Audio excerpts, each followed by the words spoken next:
What you're about to see is a reconstruction of the moment a routine standoff becomes a lethal confrontation. It all happens in just 60 seconds. We base the scenario on details from numerous after action reports to show how a single, almost unnoticeable lapse in a police perimeter can send shockwaves through law enforcement. On one side, officers are digging in for a long night of negotiation. On the other, a suspect sees a brief window of opportunity. What happens next exposes a critical vulnerability in tactical response and helps explain why the rules of engagement have been forced to evolve. We're going to break down moment by moment to show you the one fatal mistake that can lead to tragedy and how its lessons are still shaping policing today. It begins like 1,000 other calls, a report of an armed and unstable person, now barricaded inside their home. The first officers on scene do everything by the book. Their priority is guided by a few core principles, sometimes called the C's. First and most important is containment. According to the National Tactical Officers Association, or NTOA, setting up a solid perimeter is the foundation for everything that follows. It's about locking down the scene. Patrol units create an inner and outer perimeter. The inner is a tight circle around the target, the hot zone. The outer is a larger bubble meant to keep the public safe and to control every way in or out, as long as the suspect is contained. Time is on law enforcement's side. It turns a dynamic crisis into a static problem. Next is contact. While that perimeter is being locked down, other officers try to open a line of communication, hoping to de-escalate the situation. Finally, some agencies add the third C, confirm. Detectives start figuring out what, if any, crimes have been committed. Is there a warrant? Is there a hostage inside? In this scenario, the initial assessment is no.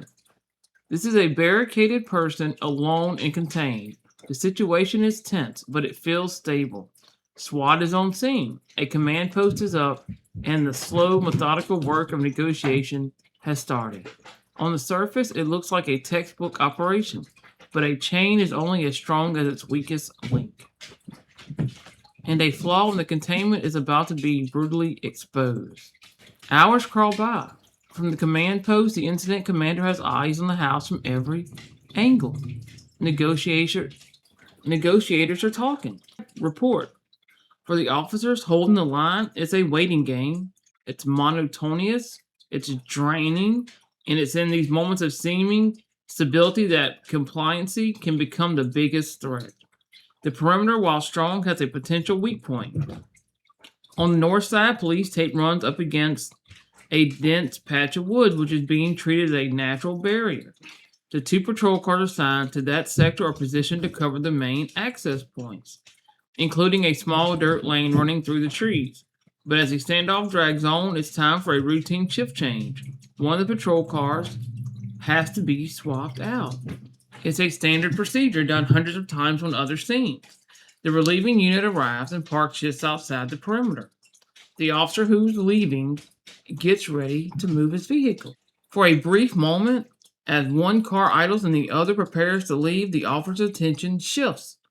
It's an understandable human moment, a quick briefing, a handover. But in that moment, the main line of sight on that dirt lane is compromised. The suspect, who has been quiet for nearly an hour, is watching. He doesn't see two cops. He sees an opening. This is where it all goes wrong. We can imagine one officer's body camera showing the relieving officer walking up. They exchange a few words. Just a quiet moment on the job. But synced up with a tactical team's view, we see an upstairs curtain twitch. The suspect is watching the shift change. He's seen the patrol car move and he's found the gap. In this reconstructed timeline, a car begins to pull away. For the next 60 seconds, that narrow dirt lane isn't fully covered. The plan was for the second officer to reposition to cover the gap, but he hasn't yet. He's still talking with the new arrival.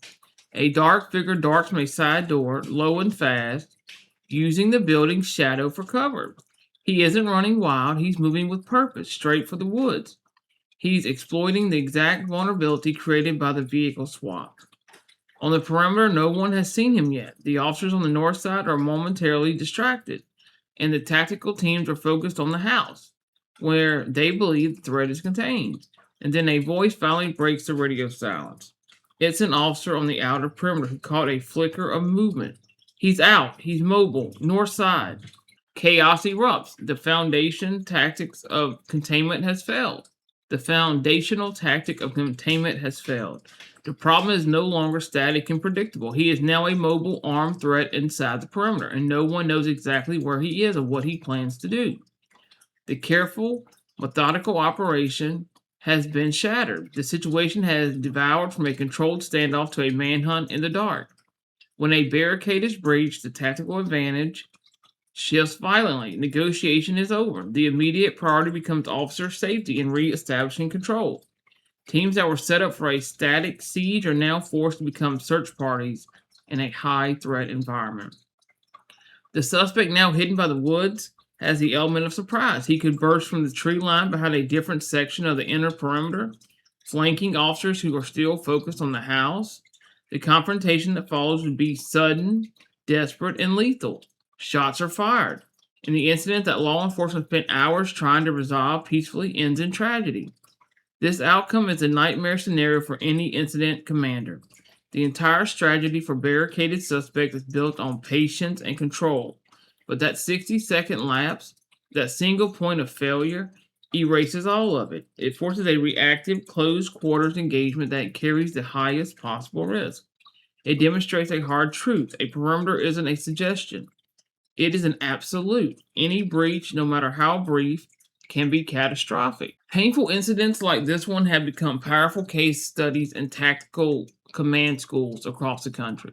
It wasn't that the idea of a perimeter breach was new, but seeing it unfold with such clarity across synchronized body cameras provided an undeniable lesson in how quickly things can fail. This type of event has driven major changes in police training and technology. First, the concept of a dynamic perimeter was reinforced. Agencies retrained officers to understand that perimeters aren't just lines on a map. They are living, breathing things that demand absolute discipline, especially during shift changes. Second, it sped up the adoption of technology. The National Tactical Officers Association began putting a greater emphasis on using drones for persistent overwatch. A drone could have easily monitored that wooded lane, provided an unbroken eye in the sky, and instantly spotting an escape no matter what officers on the ground were doing. Most importantly, it highlighted the urgent need for better de-escalation training to prevent situations from reaching this point in the first place. This type of incident became a justification for wider adoption programs like ICAT, Interrogating Communications Assessment and Tactics. A landmark study of ICAT's use in Louisville produced compelling results. A 28% reduction in use of force incidents, a 26% reduction in citizen injuries, and a 36% reduction in officer injuries. The federal government took notice. The Law Enforcement De-Escalation Training Act of 2022 was passed to provide nationwide funding for this exact kind of training, focusing on alternatives to force and better response to people in crisis. States also began enacting their own reforms.